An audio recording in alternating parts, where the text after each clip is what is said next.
Hello बच्चों, मैं RP Yadav स्वागत करता हूं आप सभी का हमारे YouTube channel RP online classes में।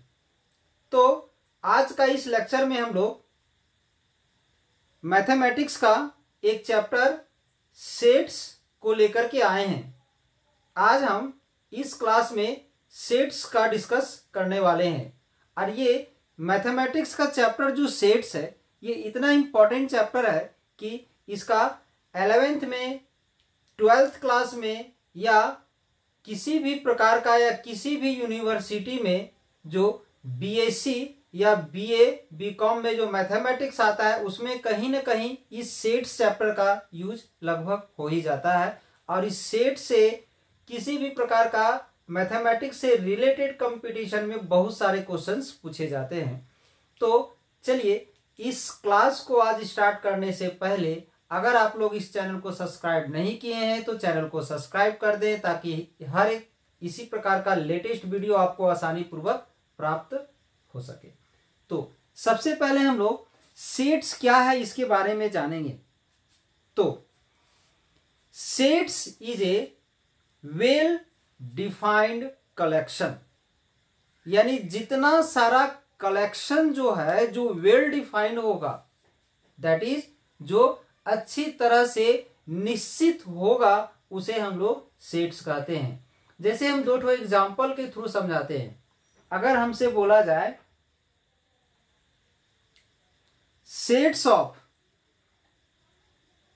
या collection of all vowels in English alphabet, English alphabet में सभी वॉवेल्स का अगर कलेक्शन किया जाए तो कलेक्शन करने से जो भी कलेक्शन प्राप्त होगा उस कलेक्शन को हम लोग सेट कहते हैं, क्योंकि ये जो है सो वेल डिफाइंड है, यानी ये निश्चित है, वो टाइम टू टाइम ये चेंज नहीं होता है। बट अगर एक और एग्जांपल हम लेते हैं, the collection of all best players in cricket of India, यानी इंडिया का जो क्रिकेट में जो बेस्ट प्लेयर है उसका कलेक्शन।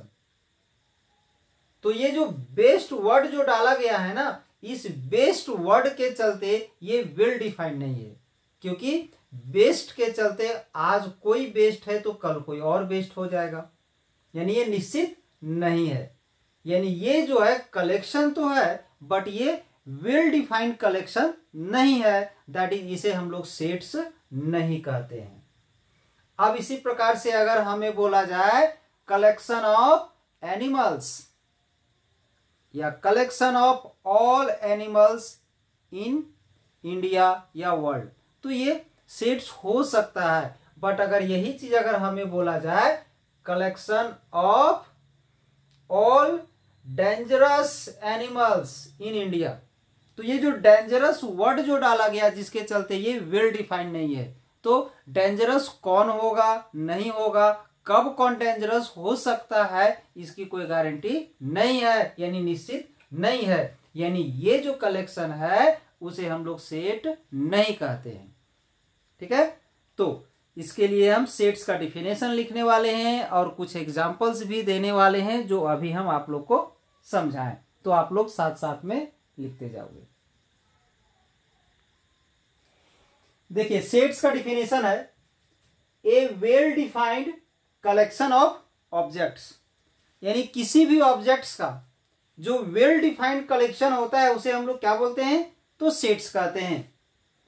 कुछ एग्जांपल्स है यहां पर, तो एग्जांपल क्या है ध्यान दोगे।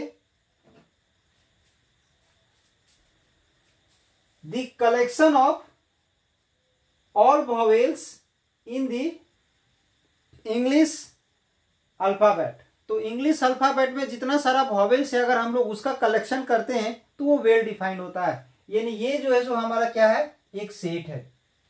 इसमें अगर रीजन लिखने के लिए अगर आता है तो हम लोग लिख सकते हैं it is a well defined collection therefore it is a set.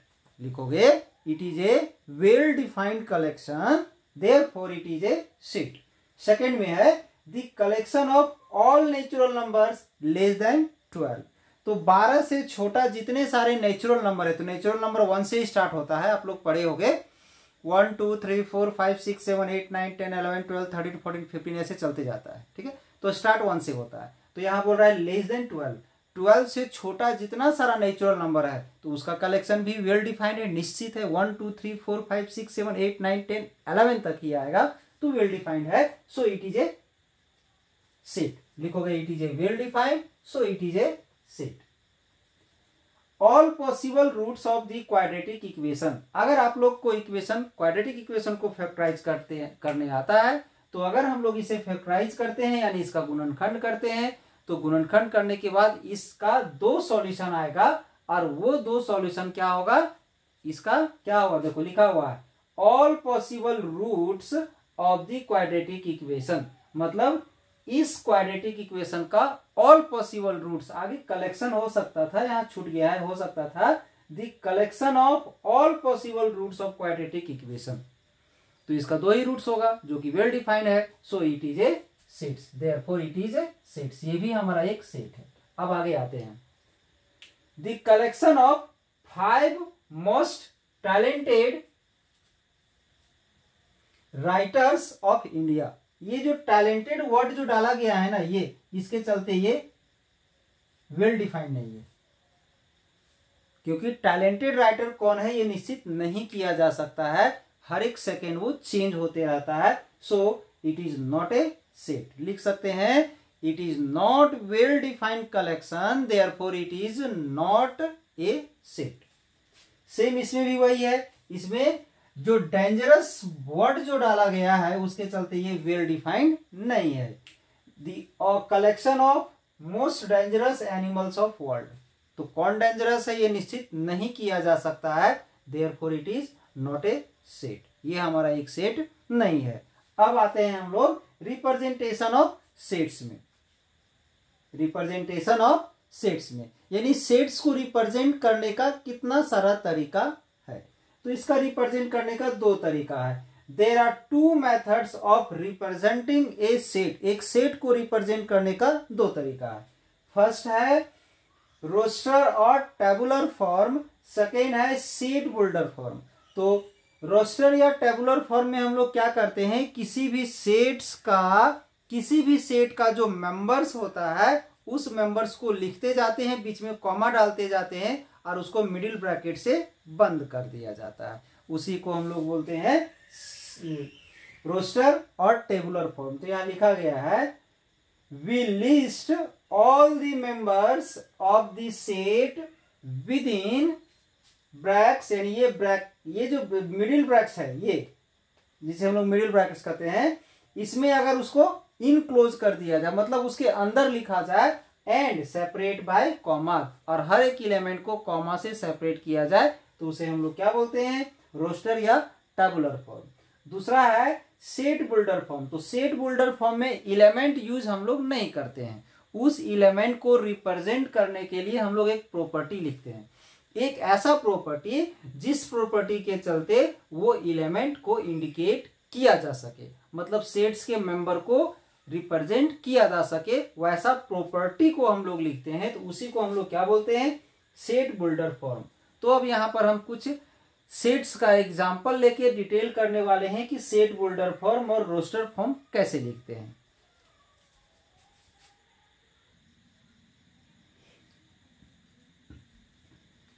एक क्वेश्चन है, ध्यान दोगे, write each of the following sets in the roster form. तो रोस्टर फॉर्म में अभी क्या बताया गया था कि उसका जितना सारा मेंबर्स है उसे मिडिल ब्रैकेट्स के अंदर में लिखेंगे और बीच में कॉमा देते जाएंगे, ठीक है। तो ध्यान दोगे,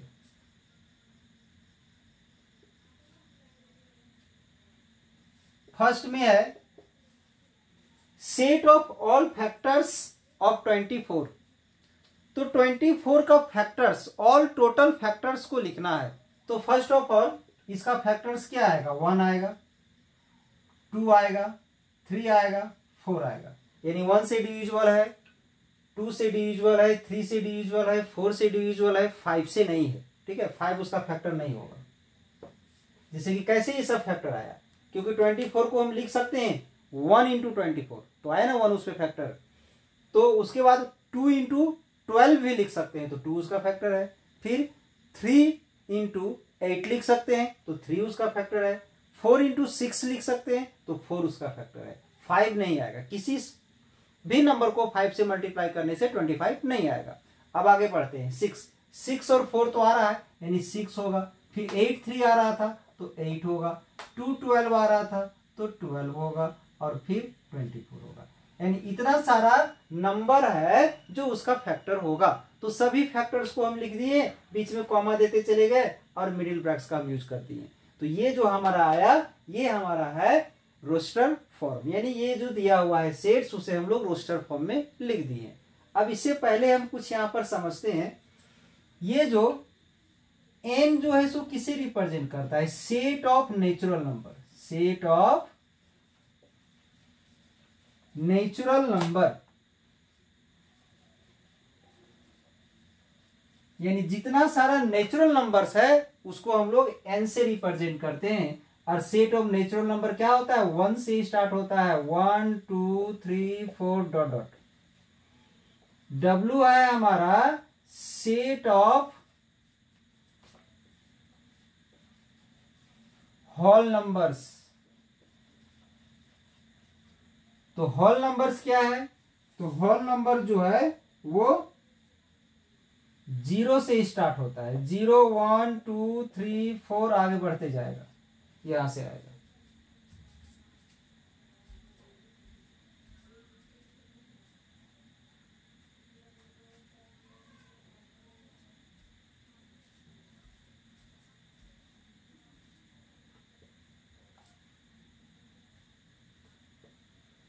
इसके बाद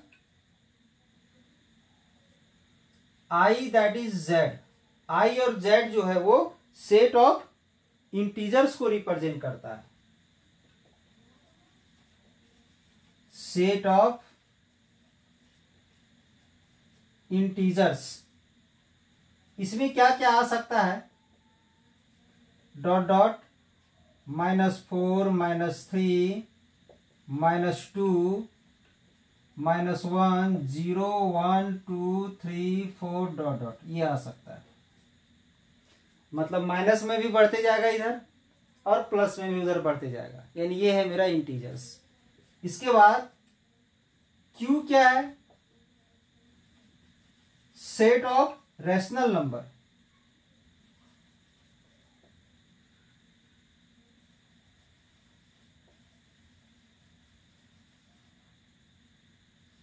सेट ऑफ रैशनल नंबर्स में हम लोग p बाई क्यू से रिप्रेजेंट किए थे।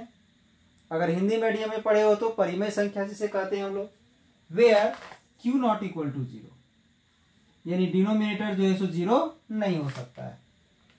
इसके बाद होता है r, set of real numbers. ये सेट ऑफ रियल नंबर्स क्या है?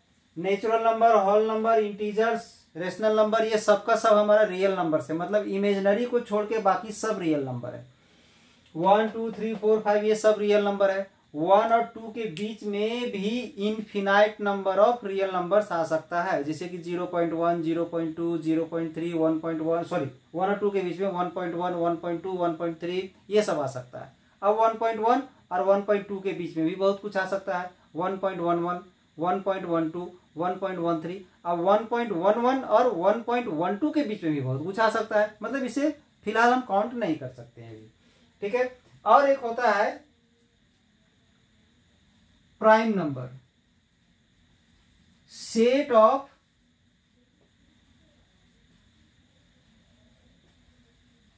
Prime numbers. तो प्राइम नंबर्स में क्या क्या आ जाएगा? प्राइम नंबर्स में वैसे नंबर्स आते हैं जिसका सिर्फ और सिर्फ 2 फैक्टर्स हो, एक 1 और इटसेल्फ, मतलब एक 1 और वो खुद। तो जैसे कि 2 ले सकते हैं, क्योंकि 2 का फैक्टर क्या है? 1 इंटू 2। 1 इंटू 2 को लिख सकते हैं 2 इक्वल टू 1 इंटू 2, और कुछ नहीं लिख सकते हैं, ठीक है। इसके बाद 3 हो सकता है, क्योंकि 3 को भी तो हम लोग लिख सकते हैं 1 इंटू 3। और इस प्रकार से 4 नहीं हो सकता है। 4 इसलिए नहीं हो सकता है कि इसमें 3 फैक्टर्स है। 1 इंटू 2 इंटू 2, 3 फैक्टर आ जाता है। तो पता है कि सिर्फ 2 ही फैक्टर होना चाहिए, 1 और वो खुद। तो 4 नहीं होगा। फिर 5 होगा प्राइम नंबर। 6 नहीं हो सकता है क्योंकि 6 में 1 इंटू 2 इंटू 3 हो सकता है, या 1 इंटू 6 हो सकता है। तो 1 इंटू 2 इंटू 3 भी तो है। 7 होगा। 8 नहीं होगा। 9 भी नहीं होगा। 9 में 1 इंटू 3 इंटू 3 होता है। 10 भी नहीं हो सकता है। 11 होगा। 12 नहीं हो सकता है। 13 होगा। 14 नहीं होगा। 15 नहीं होगा। 16 नहीं होगा। 17 हो सकता है प्राइम नंबर। 18 नहीं होगा। 19 होगा प्राइम नंबर। 20 नहीं होगा। 21 नहीं होगा। 22 नहीं होगा। 23 होगा प्राइम नंबर। तो यानी वैसे नंबर जिसका कोई अदर 1 को छोड़ करके या उसको खुद छोड़ करके कोई दूसरा फैक्टर उसमें नहीं पॉसिबल होगा, उसे हम लोग क्या बोलते हैं, प्राइम नंबर। तो अब हम लोग आते हैं इसके सेकेंड नंबर क्वेश्चन में। तो सेकेंड नंबर क्वेश्चन इसका क्या है, set of all prime numbers between 50 and 70। तो 50 और 70 के बीच में जितने सारे प्राइम नंबर्स होंगे वो हमें बताना है। तो ढूंढते हैं 51 क्या होगा, प्राइम नंबर होगा या नहीं होगा। तो 51 प्राइम नंबर नहीं होगा क्योंकि 51 का ढेर सारा फैक्टर है। एक तो 1 है, 3 है, ठीक है, और बहुत सारा है। जब 3 आ गया तो मोर देन 2 हो गया, वो नहीं हो सकता है। 52 भी नहीं हो सकता है क्योंकि उसका फैक्टर 2 है। 53, हाँ 53 हो सकता है क्योंकि इसका 53 का 1 और 53 के अलावे कोई दूसरा फैक्टर नहीं है। 54 नहीं हो सकता है। 55 नहीं हो सकता है। 56 नहीं हो सकता है। 57 भी नहीं हो सकता है क्योंकि 57 को अगर हम लोग डिवाइड करते हैं 3 से डिवाइड करते हैं तो 19 आएगा, यानी इसमें फैक्टर है, 2 से ज्यादा है, इसलिए ये नहीं आ सकता है। 58 भी नहीं होगा। 59 हो सकता है। 60 नहीं हो सकता है। 61 हो सकता है। 62 नहीं हो सकता है। 63 भी नहीं हो सकता है क्योंकि 63 जो है सो 3 से डिविजिबल है, ठीक है। अब 64 नहीं होगा। 65 नहीं होगा। 66 नहीं होगा। 67 हो सकता है क्योंकि 67 किसी से डिविजिबल नहीं है। 2 से भी नहीं है। 3 से भी नहीं है। 4 से भी नहीं है। 5 से भी नहीं है, ठीक है। 68 नहीं होगा। 69 नहीं होगा और 70 तक ही बोला गया है, तो ये आ गया। तो क्या क्या आ गया, यहां हमारा आ गया 53, 59, 61 और 67। 53, 59, 61 एंड 67, ये 4 नंबर जो है वो प्राइम नंबर है जो कहां से कहां तक है, 50 और 70 के बीच में है, ठीक है। अब हम नेक्स्ट क्वेश्चन में आते हैं। क्वेश्चन नंबर 3 है हमारा,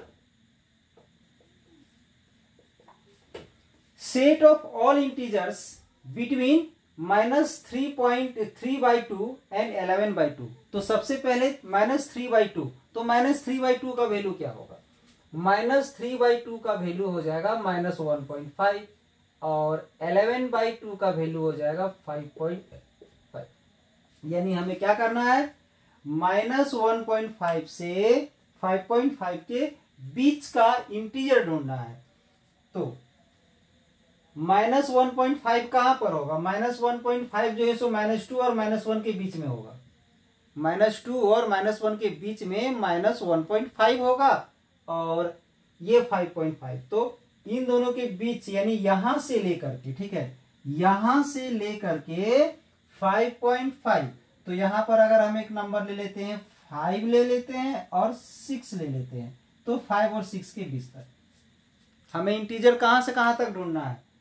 तो -2 और -1 के बीच से लेकर के 5 और 6 के बीच तक, ठीक है। तो इसमें कौन कौन सा इंटीजर है, तो -1 है, -1, 0, 1, 2, 3, 4, 5 ये आ गया। और इन सबको इस मिडिल ब्रैकेट्स में लिखना है और बीच में कॉमा कॉमा देते चले जाना है। अब 4 नंबर आ जाता है डी। तो डी में क्या है, set of all letters in the word trigonometry. जब इस प्रकार का कोई वर्ड अगर आ जाता है तो उस वर्ड में जितने सारे लेटर्स हैं उन सभी लेटर्स को हम लोग उसका मेंबर्स मान करके मिडिल ब्रैकेट्स दे करके कॉमा देते हुए उसको लिखते चले जाएंगे, ठीक है। और अगर कोई लेटर रिपीट हो रहा हो तो उसे एक ही बार लिखना है, क्योंकि लेटर सेट्स में या मेंबर्स जो है सो रिपीट नहीं होता है। तो पहले हम टी ले लिए, फिर कॉमा देना जरूरी है। टी के बाद आर ले लिए, आर के बाद आई ले लिए, आई के बाद हम जी ले लिए, जी के बाद हम ओ ले लिए, ओ के बाद एन ले लिए, ठीक है। अब फिर से ओ आ रहा है तो ओ तो लेना नहीं है क्योंकि ओ ले चुके हैं, तो उसे छोड़ देते हैं। तो कॉमा देके एम ले लिए, फिर ई आ जाता है, ई तो अभी तक हम लिए नहीं है तो ई ले लेते हैं, फिर कॉमा देते हैं। फिर टी आया, टी नहीं ले सकते हैं, टी ले चुके हैं। फिर टी के बाद आर आया, आर ले चुके हैं, नहीं ले सकते, फिर हम वाई ले लेंगे, यानी ये आ गया, ठीक है। ये था हमारा रोस्टर फॉर्म में सेट्स को कैसे रिप्रेजेंट किया जाता है। तो बस सीधे से याद रखना है, जो कुछ भी दिया रहेगा उसमें जो जो नंबर मेंबर्स को रिप्रेजेंट करेगा उस मेंबर्स को लेते हुए बीच में कॉमा देते हुए और मिडिल ब्रैकेट्स का यूज करते हुए हम लोग इसको लिख देते हैं। अब हम लिखते हैं इसका सेकंड रिप्रेजेंटेशन के लिए क्वेश्चन। नेक्स्ट क्वेश्चन है, right each of the following sets in the set builder form. तो फिलहाल ये सब सेट्स जो लिखा हुआ है ये रोस्टर फॉर्म में लिखा हुआ है, इसे सेट बिल्डर फॉर्म में लिखना है। तो उसमें क्या बताया गया था कि हम लोग प्रॉपर्टी का यूज करेंगे। तो एक ऐसा प्रॉपर्टी हम लोग लिखेंगे जिस प्रॉपर्टी से इसमें प्रेजेंट एलिमेंट को शो किया जा सके या बताया जा सके। तो देखिए फर्स्ट वाले में क्या है, 1 2 3 4 5 6 7। तो ये क्या है, तो ये है नेचुरल नंबर। तो हम लोग यहां पर लिख सकते हैं x where x is natural number,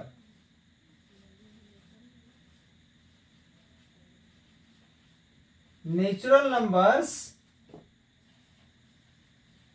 less than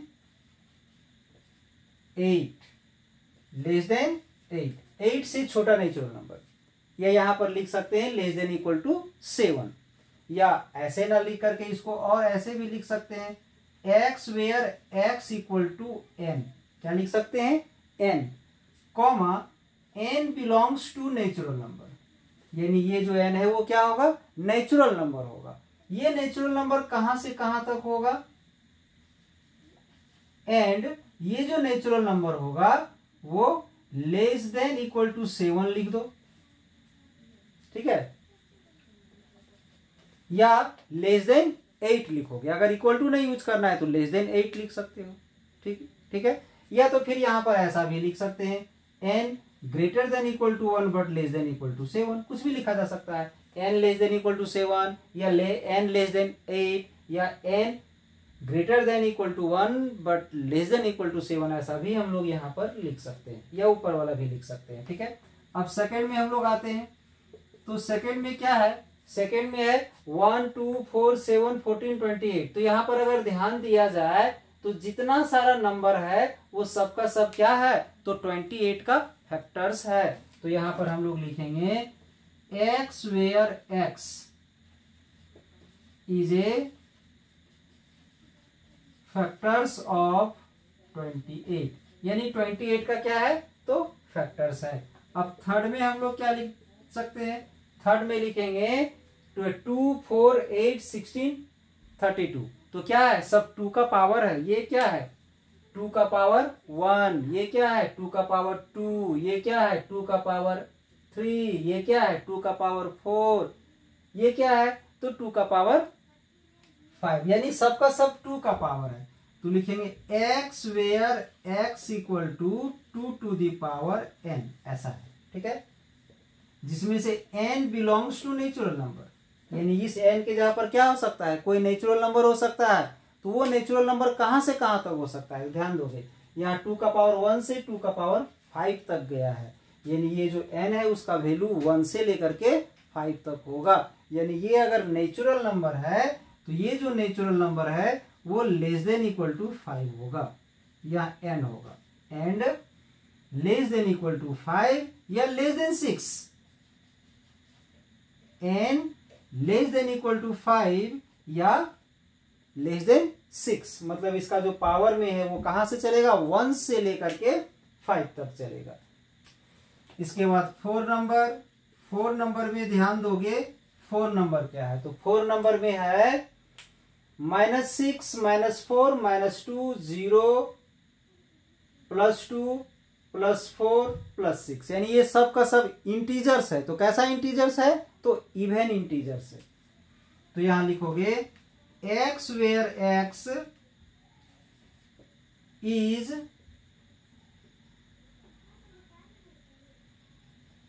या ऐसा भी लिख सकते हो x where x equal to 2n, 2 का मल्टीपल है, ये भी 2 का मल्टीपल है, 2 का मल्टीपल है, 2 का मल्टीपल है, सब 2 का मल्टीपल है।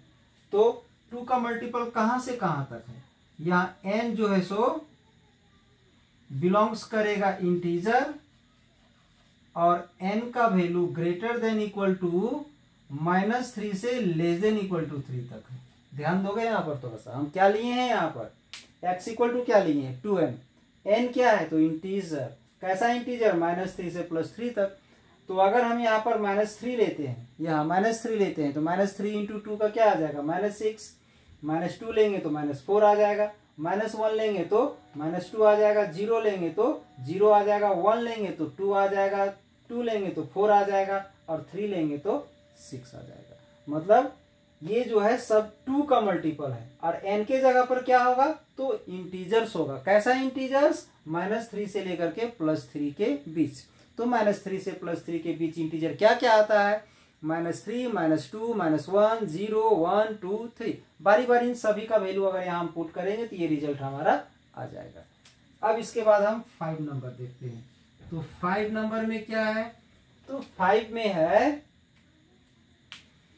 3 6 9 12 15 और 18, ये सबका सब 3 का मल्टीपल है, 3 into 1 3 into 2 3 into 3 3 into 4 3 into 5 3 into 6। तो सेम इसी के जैसा है, x where x equal to 3n है, ठीक है 3n है। बट यहाँ जो n जो हमारा आ रहा था, इसमें जो n आ रहा था वो -3 से +3 तक था, लेकिन यहाँ पर 3 इंटू 1 तो 1 यहाँ पर n है, 3 इंटू 2 तो 2 जो है वो n है, 3 इंटू 3 तो यहाँ पर 3 है 4 है 5 है 6 है, तो नेचुरल नंबर है। यहाँ क्या है n हमारा, n belongs to natural number, और ये नेचुरल नंबर कहां तक है तो लेस देन इक्वल टू 6 तक है, 6 तक है। यहाँ पर n जैसे कि 3 इंटू एन है ना, 3 इंटू एन है तो n का वैल्यू 6 तक जाएगा, 6 तक मतलब natural number. Natural number start कहां से होता है 1 से, यानी 1 से 6 तक। अगर यहाँ 1 लेंगे तो ये आ जाएगा, 2 लेंगे यहाँ तो ये आ जाएगा, 3 लेंगे तो ये आ जाएगा, 4 लेंगे तो ये आ जाएगा, 5 लेंगे ये आ जाएगा, 6 लेंगे तो ये आ जाएगा, मतलब 6 तक ही हमें जाना है, वही नेचुरल नंबर लेके चलना है। इसके बाद 6 नंबर में ध्यान दोगे, 6 नंबर को थोड़ा हम एक्सप्लेन करते हैं, थोड़ा डिटेल कर देते हैं उसे, ठीक है। 1/2 है वहां, ध्यान दोगे तो 1/2 को हम लिख सकते हैं 1/1 + 1 कॉमा, फिर 2/3 है तो लिख सकते हैं 2/2 + 1, फिर 3/3 + 1, फिर 4/4 + 1, फिर 5/5 + 1, फिर 6/6 + 1, ऐसा हम लिख सकते हैं। सिर्फ ध्यान दोगे अगर यहाँ पर देखा जाए तो ऊपर में जो 1 है उसी में एक ऐड किया गया है, ऊपर में जो 2 है उसी में एक ऐड किया गया है, 3 है उसी में एक ऐड किया गया है, उसमें ऐड किया गया है, यहाँ जो है उसमें एक ऐड किया गया है, यहाँ जो है वो n, मतलब ये अगर यहाँ पर हम n लेते हैं तो नीचे n + 1 आएगा, ठीक है। अगर हम यहाँ पर n लेते हैं तो n + 1 n लेते हैं, n + 1 n लेते हैं तो n + 1, यहाँ भी n लेते हैं तो n + 1। अगर हम ऊपर में n ले लेते हैं तो n का वैल्यू कहां से कहां तक है, n का वैल्यू 1 से लेकर के 6 तक है, तो नेचुरल नंबर है। तो इसको हम लोग लिख सकते हैं, क्या लिख सकते हैं, लिखोगे x where x equal to n/n + 1, ये लिख सकते हैं। और ये जो n दिख रहा है उस n के जगह पर क्या है, 1 है 2 है 3 है 4 है 5 है 6 है, दैट इज नेचुरल नंबर है, यानी n belongs to natural number. और ये जो नेचुरल नंबर है वो लेस देन इक्वल टू 6 है, 6 से ज्यादा नहीं हो सकता है। जैसे अगर हम n का वैल्यू 6 लेते हैं तो 6/6 + 1, 6/6 + 1 आ जाएगा। और अगर 1 लेते हैं तो 1/1 + 1, तो 1 से लेके 6 तक नेचुरल नंबर है ना। नेचुरल नंबर तो 1 से ही स्टार्ट होता है, 1 से पीछे जा नहीं सकते हैं, इसलिए हम यहाँ पर लिख दिए हैं 6 या 6 से छोटा। अब इसके बाद 7 नंबर में ध्यान दोगे, इसमें 7 नंबर में है 1 4 9 16 25 डॉट डॉट डॉट चलते जा रहा है, ठीक है। तो ये क्या है, ये 1 का पावर 1 है, 2 का पावर 2 है, 3 का पावर 3 है, 4 का 1 का पावर 1 है, 2 का पावर 2 है, 3 का पावर 2 है, 4 का पावर 2 है, 5 का पावर 2 है, और इसे हम लोग 1 का पावर 2 लिख सकते हैं, ठीक है। ऐसा लिख सकते हैं। इसे लिख सकते हैं 1 का पावर 2, इसे लिख सकते हैं 2 का पावर 2, इसे लिख सकते हो 3 का पावर 2, इसे लिख सकते हो 4 का पावर 2, इसे लिख सकते हो 5 का पावर 2, और ये डॉट डॉट, मतलब सभी नेचुरल नंबर का पावर 2, सभी नेचुरल नंबर का पावर 2। तो यानी इसे हम लोग क्या लिखेंगे, लिखेंगे x वेयर x = n का पावर 2, n का पावर 2। n का क्या है, 1 है, 2 है, 3 है, 4 है, 5 है, नेचुरल नंबर है। कहां तक जा रहा है, तो बढ़ते चले जा रहा है, कोई उसका सीमा नहीं है, कोई लिमिट नहीं है। तो यहां पर लिखेंगे and n belongs to natural number. अगर निश्चित रहता, इंड पॉइंट रहता, तो कहां तक जा रहा है वो यहां पर हम लोग दिखा देते, जैसे इसमें दिखाते थे हर जगह, बट इसमें ऐसा कुछ नहीं है, तो इसको इतना ही लिख के हम लोग छोड़ देंगे। लिखेंगे x वेयर x क्या है, n के पावर के रूप में, देखो 2, 1 का पावर, 2 का पावर, 3 का पावर, 4 का पावर, 5 का पावर, यानी n का पावर 2 है। n का वैल्यू कहां तक जा रहा है, तो 1 से चलते जा रहा है, मतलब नेचुरल नंबर है, ऑल नेचुरल नंबर्स। 8 में है 2 4 6, ये भी हमारा डॉट डॉट चलते जा रहा है। तो 2 को हम लोग क्या लिख सकते हैं, 2 को लिख सकते हैं 2 × 1, इसे क्या लिख सकते हैं 2 × 2, इसे क्या लिख सकते हैं 2 × 3 डॉट डॉट। यानी क्या पता चला, 2 का मल्टीपल है नेचुरल नंबर का, x where x = 2n and n belongs to natural number. इस n के जगह पर, स्मॉल n के जगह पर कोई भी नेचुरल नंबर हो सकता है, जैसे कि यहाँ 1 है, यहाँ 2 है, यहाँ 3 है, आगे बढ़ते चले जा रहा है। अब इसके बाद 9 नंबर में देखोगे, 9 नंबर है हमारा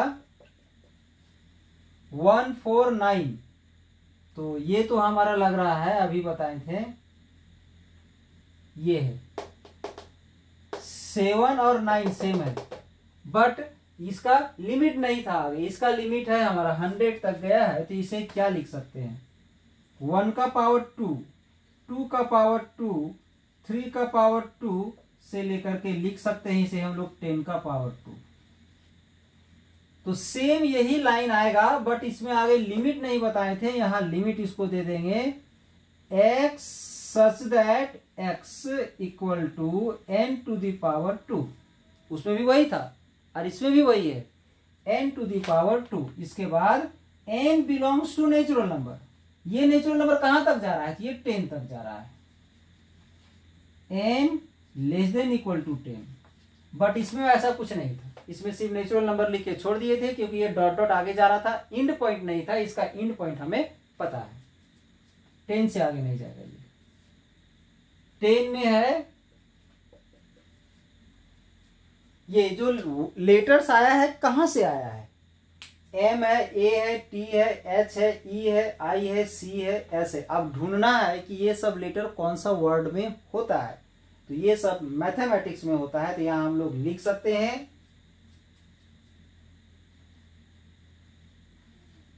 set of letters of the word